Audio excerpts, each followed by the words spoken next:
Siguro yun ang nangingibabaw din. Pagpapatawad.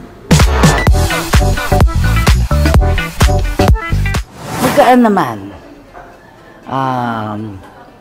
Malalayo nga lang ang biyahe, pero hindi ko naiinda yung pagod kasi pagdating ko sa set, masaya na kaagad. Tapos, walang hassle na kasama.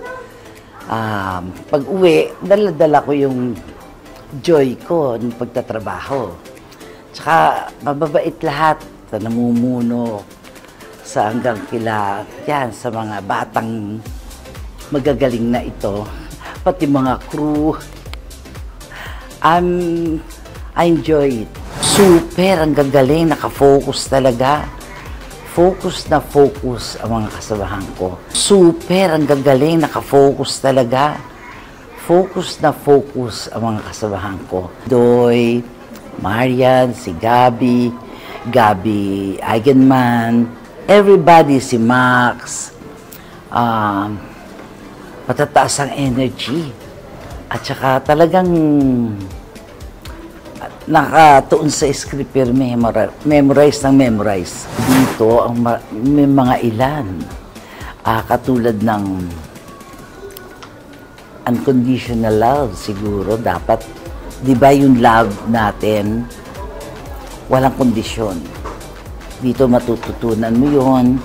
At saka yung hindi, yung mapanukat na tao, nanunukat ka ng tao, parang, para sa akin ayoko naman. Kaya parang magandang nakikita na lahat. At saka yung pagmamahal. Pagmamahal sa asawa. At ganun din, pagmamahal din sa magulang. At saka yung pagpapatawad. Dito parang maaano natin, ano nga ba to, patatawarin ko to o ano, yung kahalagahan ng pagpapatawad at saka yung